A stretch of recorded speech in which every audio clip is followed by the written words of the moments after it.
que tiene el Instituto Peruano de Energía Nuclear. Felicitaciones. Y yo quería más que hacer una pregunta, pedirle que ustedes nos dé alguna información sobre lo que podemos hacer en nuestra región, que es la provincia constitucional del Callao, al igual que otras regiones que tienen una ubicación litoral.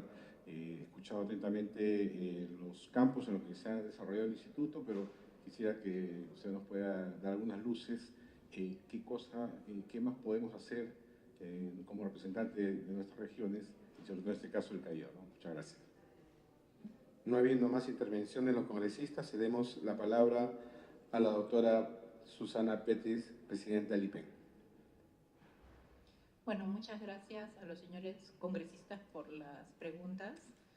En realidad para mí como científica y como presidente en este caso del instituto es muy satisfactorio ver la inquietud y el buen recibimiento que tienen todas estas técnicas y esfuerzos que se realizan para mejorar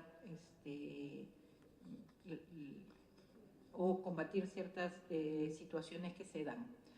A ver, entonces, en relación a la pregunta del congresista Sarmiento, que también es inquietud del señor presidente César Segura, a través de usted, obviamente, señor presidente, respecto de la tecnología que se utiliza para erradicar el Aedes aegypti. O sea, bueno, en este caso es precisamente al Aedes aegypti, o sea, al vector, al zancudo al que se ataca, ¿no? Pero no se hace aplicando ningún tipo de producto químico.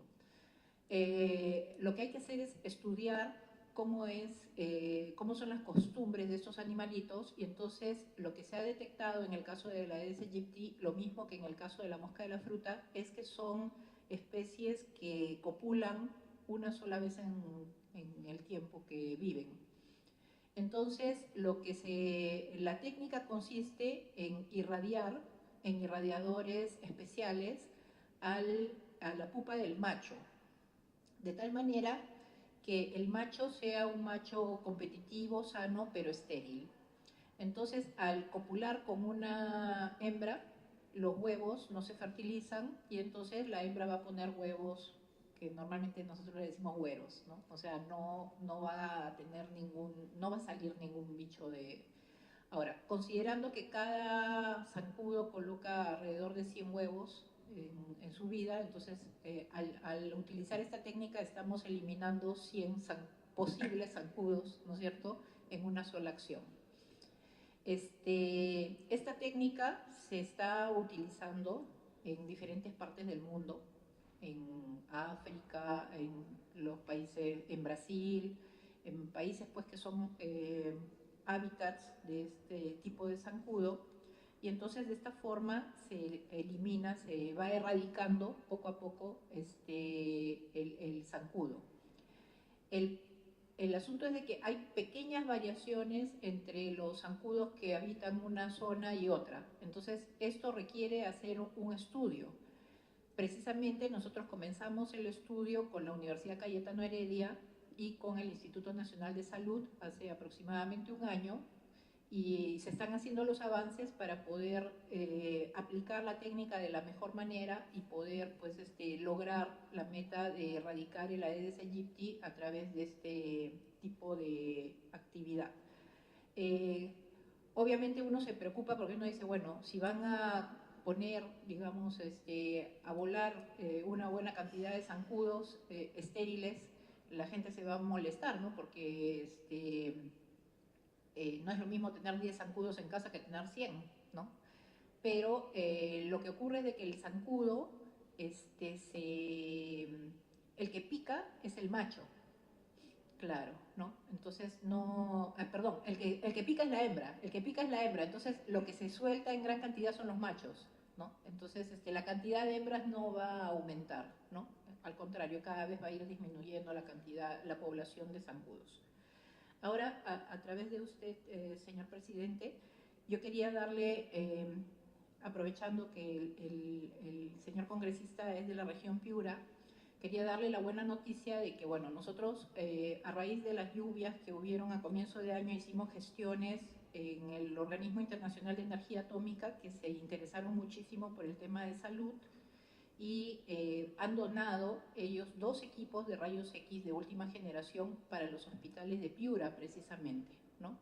Entonces, en las próximas semanas estarán llegando estos equipos de rayos X para reemplazar los equipos que se descompusieron con las inundaciones que se sufrieron en la región, ¿no?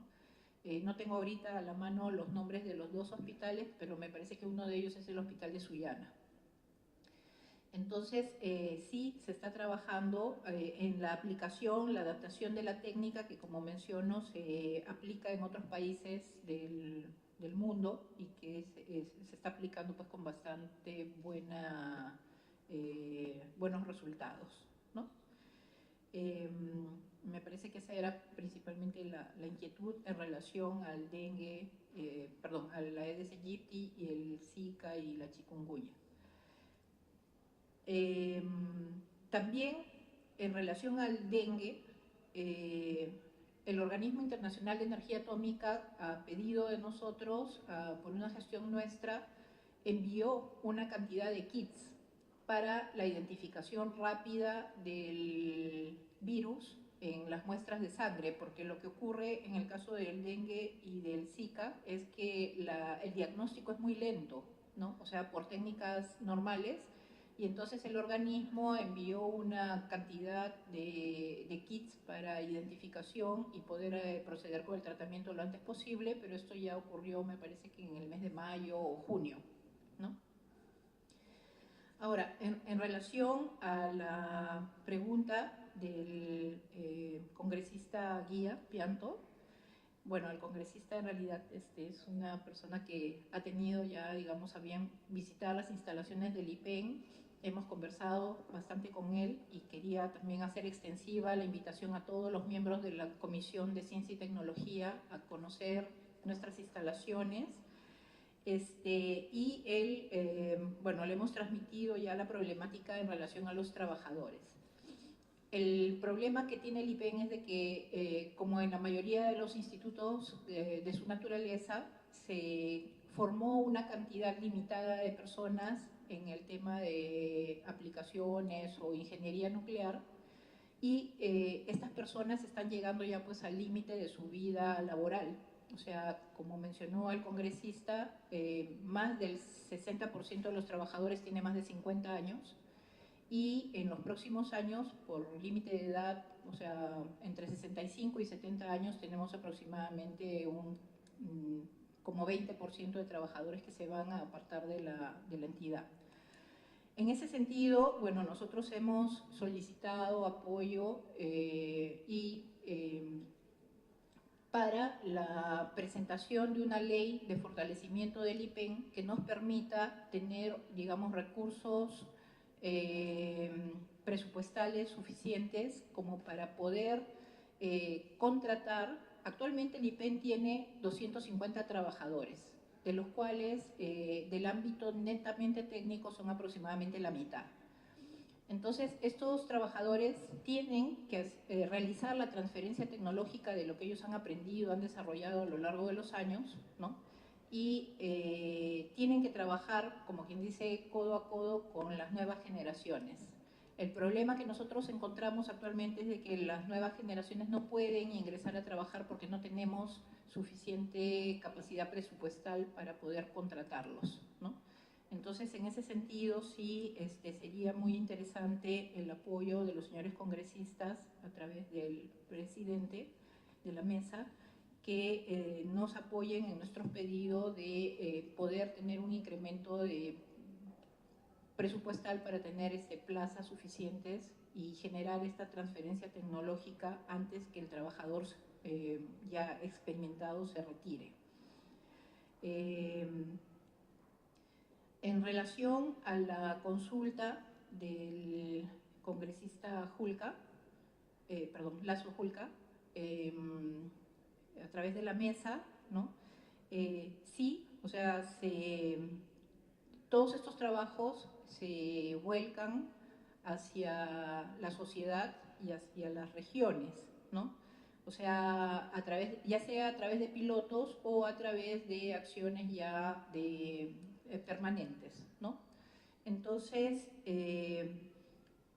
por ejemplo, en el tema de prevención de desastres naturales, nosotros con otras entidades como el INGEMET o el IGP podemos, a través de los estudios, aplicando pues, técnicas de caracterización, identificar cómo han sido los movimientos de suelos, cómo se han producido los deslizamientos de masa, etcétera. Nosotros participamos, bueno, yo personalmente participé en el estudio que hizo el INGEMET en relación a cómo se formó el abanico de Lima a través de los decenas de miles de años atrás, rellenándose con rellenos aluvionales, ¿no? O aluviales. Entonces, en realidad sí, todas estas técnicas se implementan y se utilizan, y hemos conversado con el Instituto Geológico, Minero y Metalúrgico, el INGEMET, y con el IGP para ver si es posible formar un laboratorio nacional de datación, en donde se apliquen las diferentes técnicas geocronológicas para poder identificar cómo han sido los diferentes movimientos de tierras y de aguas en la superficie, y poder pues determinar así qué cosa es lo que va a ocurrir en el futuro y hacer la prevención de desastres. En relación a la inquietud del congresista Dipas, ¿no?, sobre conservación de alimentos en la región Ayacucho, ¿no?, efectivamente tenemos, existen las técnicas de irradiación para la preservación de alimentos, de tal manera que, digamos, una cosecha de papa que normalmente pues, no dura mucho porque o brota o los insectos se la comen, ¿no? Entonces puede, en este caso, a través del tratamiento en plantas de irradiación gamma, durar muchos meses e inclusive ser exportada, ¿no? En el caso, por ejemplo, de los cítricos, también la ventaja que tienen estas técnicas es que no utilizan pues ningún producto químico tóxico, y son suficientemente penetrantes como para poder eliminar al insecto que ya está instalado al interior del producto. Entonces, por ejemplo, en el caso de las papas, suele ocurrir que ya el gusanito está ahí al interior, y si se le elimina, entonces ya no va a crecer, no se va a desarrollar y no va a causar estragos en el producto. Lo que es muy interesante también es la eliminación de hongos, ¿no? Porque los hongos también generan una merma muy importante. Nosotros tuvimos reuniones con el EMSA, con el mercado mayorista de Lima, y es increíble que el 40% de los productos que ingresan al mercado mayorista se estropean, ¿no? O sea, terminan en la basura, lo cual evidentemente pues, genera que los productos sean pues, de mayor precio para el consumidor, y en realidad pues, son situaciones que habría que evitar. Para ello, el Ministerio de Energía y Minas este año nos dio un presupuesto adicional a través de demanda adicional para hacer los estudios de implementación de 2 plantas de irradiación industriales, ya con fines específicamente agroindustriales. Una de ellas se instalaría en el norte y la otra se instalaría en Lima o en el sur. Actualmente nosotros tenemos una pequeña planta de irradiación, que probablemente ustedes han tenido conocimiento de la situación que tenemos. Es una planta piloto, que fue una de las primeras plantas que se instaló en América del Sur, ¿no? Con el Organismo Internacional de Energía Atómica, pero que esta planta se dio en una especie en un contrato de asociación en participación con una empresa del señor Genaro Delgado Parker en aquella época, la empresa Inmune, y esta empresa en realidad pues, ha hecho todas las movidas, digamos, legales o ilegales necesarias para poder quedarse con la planta. Entonces nosotros estamos desde hace ya 3 años en una batalla legal para poder rescatar nuestra planta, que en realidad es una planta bastante pequeña y multiusos. O sea, esta planta se puede utilizar pues, para irradiar productos médicos, productos cosméticos y también evidentemente pues, ciertos productos agroindustriales, ¿no? Entonces, estamos ya concluyendo los estudios para la instalación de estas 2 nuevas plantas en polos de desarrollo agroindustrial, como serían pues, La Libertad y Ica o Lima. En el caso específico de Ayacucho y de otras regiones, en donde, por ejemplo, tienen cultivos muy importantes de bandera, como son pues, las papas nativas, o, como mencionaba el señor congresista, carnes secas. O sea, todos esos productos se pueden procesar a través de esta tecnología. Y en relación a la mosca de la fruta, ¿no? Para evitar precisamente la merma de los cultivos de frutas, la metodología es similar a lo que se explicó en el caso de la Aedes aegypti, ¿no? O sea, la mosca de la fruta hay que estudiar, hay que identificar cuál es el tipo de mosca, porque hay diferentes tipologías, ¿no? Luego se procede a hacer la irradiación de las pupas de machos, ¿no? de moscas macho, y de esta forma se elimina en el campo, sin necesidad de aplicar ningún tipo de producto tóxico.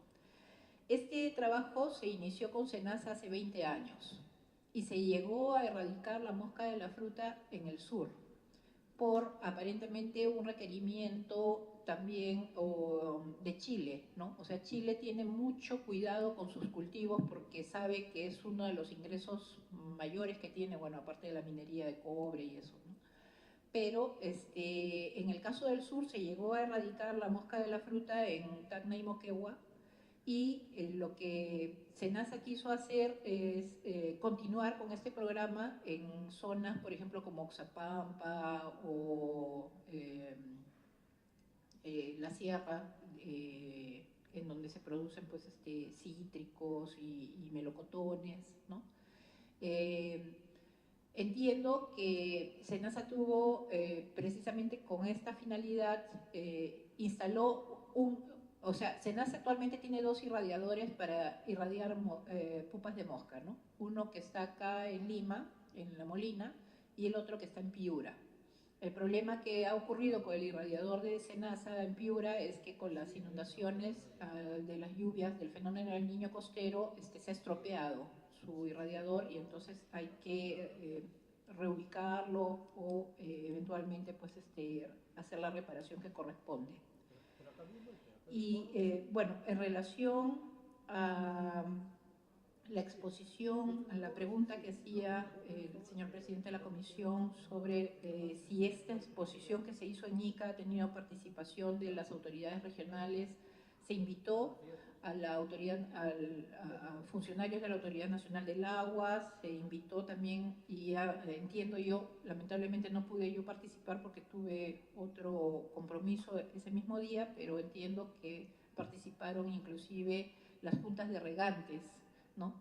Entonces, en esta exposición de los resultados del estudio de los acuíferos en Ica ha habido pues, una buena participación de autoridades locales y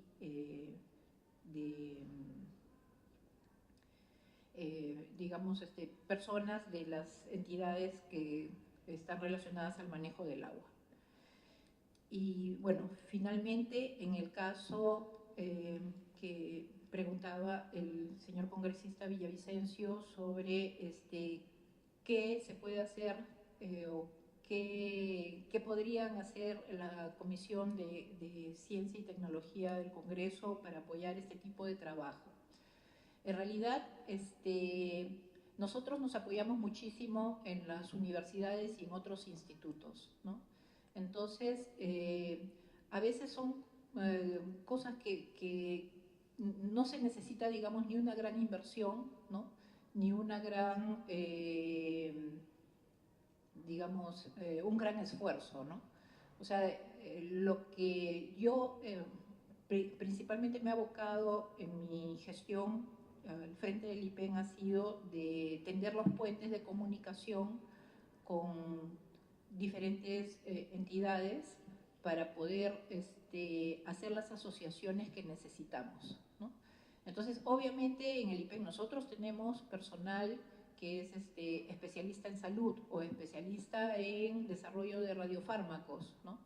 Ellos tienen que trabajar junto con los usuarios, que en este caso son pues precisamente los médicos, los oncólogos, los físicos médicos, y entonces lo que hay que hacer es tocar muchas puertas y, bueno, en este caso, por ejemplo, del Congreso de la República, tener la posibilidad de explicarle las problemáticas, como acabo de hacer, por ejemplo, con el caso del tema laboral, ¿no? Y ser escuchados, ¿no? Ser escuchados para poder nosotros tener acceso, digamos,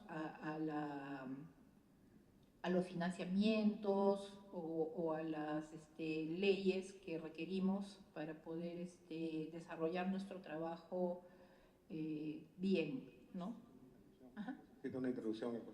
Gracias, presidente. Congresista Villavicencio. Sí, para hacer también la petición a la señora presidenta, en cuanto al apoyo y la coordinación de la Comisión y del Congreso, encantado.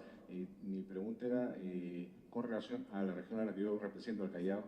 Ten en cuenta que tenemos esta cercanía a Lima y tenemos una universidad nacional que agrupa 15.000 alumnos y una serie de instituciones importantes que están en nuestra región, ¿no? Entonces, la pregunta también iba orientada a esa inquietud, ¿no? ¿Qué coordinación podemos hacer y qué avances podríamos llevar a nuestra provincia, que está tan cerca de Lima y que tiene de repente deficiencia en tema de atención oncológica o otros temas similares, ¿no? Gracias, congresista. Tienes la palabra, doctora Pettis. Perdón, agradezco la aclaración de parte del señor congresista a través de la mesa. Y sí, efectivamente a eso yo quería llegar, ¿no? En el caso específico del Callao, la problemática principal del Callao está, entiendo yo, relacionada, por ejemplo, al tema ambiental. Tienen un tema muy fuerte con el asunto de la contaminación por plomo. Entonces, estos equipamientos, por ejemplo, que nosotros hemos desarrollado o estos programas de identificación de material particulado, ¿no? Que es precisamente el medio de transporte por el cual llega esta contaminación hasta las personas, es una buena forma de apoyar los estudios en la región Callao. El otro problema que también entiendo hay en el Callao es el tema de cómo circulan las corrientes de tal manera de que cierto tipo de desecho termina pues en las costas del Callao, precisamente por la forma como se mueven estas corrientes, ¿no? Entonces nosotros podemos, a través del uso de ciertas técnicas de radiotrazadores, ¿no es cierto?, identificar cómo son estas corrientes, por dónde se mueven, cómo se desplazan, y ver, por ejemplo, si los colectores están pues, suficientemente alejados como para evitar la contaminación en las costas, que también pues, genera contaminación en las especies marinas que se capturan en el caso del Callao, ¿no? Nosotros trabajamos con Sanipes, con IMARPE, ¿no? Ciertos proyectos de tal manera que se pueda pues, generar el conocimiento necesario para poder solucionar este tipo de problemas, ¿no? No sé si está ahora. Gracias, presidenta. Muy amable. Y acompáñenos, por favor, a cerrar la sesión. Sin antes, señores congresistas, acaba de ingresar el proyecto de ley 2127 de mi autoría, que está relacionado con el punto 5.3 de la agenda. Ley que desarrolla y complementa el inciso M del artículo de la Ley 28303, Ley Marco de Ciencia, Tecnología e Innovación Tecnológica desde la perspectiva de enfoque y discapacidad. Por lo que solicito se apruebe su acumulación en el dictamen aprobado el día de hoy. Al voto. Los que estén a favor, aprobado por unanimidad. En consecuencia, queda incorporado el proyecto 2127, 1424 y 1936.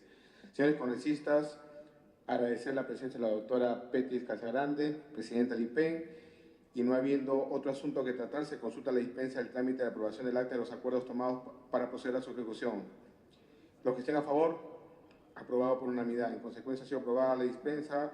Colegas congresistas, agradeciendo su presencia y siendo las 9:45, cerramos la sesión. Muchas gracias. Muchas gracias.